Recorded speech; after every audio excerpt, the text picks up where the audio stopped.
कोल्हापूर महानगरपालिकेच्या निवडणुकीत काँग्रेस सर्वाधिक 35 जागा जिंकणारा एकमेव पक्ष ठरलाय.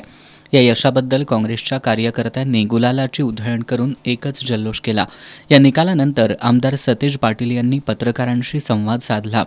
निवडणुकीत जरी बहुमत मिळालं नसलं तरी एकाकी झुंज देत सर्वात जास्त जागा काँग्रेसनं पटकावल्या. कोल्हापुरातल्या 3,29,000 मतदारांनी मतदान केलं. त्यापैकी 1.5 लाखाहून अधिक मतं आम्हाला मिळाली. 4 उमेदवार हे 100 ते 150 मतांच्या फरकानं पडले. अन्यथा आम्हाला बहुमत मिळालं असतं, असं त्यांनी म्हटलंय.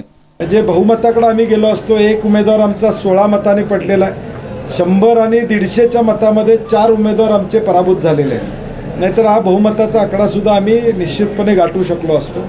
परंतु कोल्हापूरकरांचे मला धन्यवाद द्यायचे आहेत की या सगळ्या परिस्थितीमध्ये, सगळ्या दबावाच्या राजकारणामध्ये सुद्धा कोल्हापूरकरांनी आम्हाला 35चा मॅन्डेट हा 81 सीटमध्ये दिला.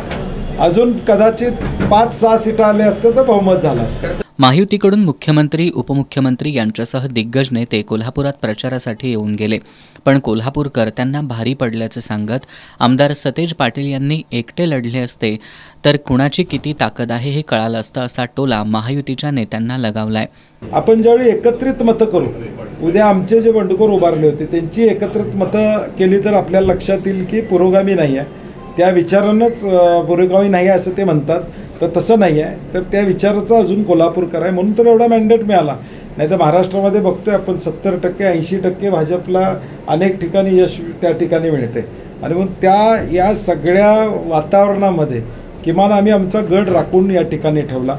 लातूरमध्ये काँग्रेस आणि वंचित आघाडी अमित देशमुखांच्या नेतृत्वाखाली त्यांनी झेंडा त्या ठिकाणी लावलेला आहे.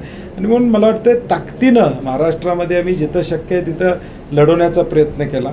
आणि एकूण निकाल आत्ता तुम्ही महाराष्ट्राचा बघितला तर एक आता कन्फर्म झाले की या महाराष्ट्रामध्ये भाजपच्या विरोधात पक्ष कोणता? काँग्रेस. या निवडणुकीत क्रॉस वोटिंगचा फटका बसल्याचं आमदार सतेज पाटील यांनी सांगितलं. महायुतीला बहुमत मिळाल्याबद्दल आमदार सतेज पाटील यांनी शुभेच्छा देत आता त्यांनी निवडणुकीत दिलेली आश्वासनं पाळावीत आणि कोल्हापुरातील प्रलंबित प्रश्न सोडवावेत अशी अपेक्षा व्यक्त केली.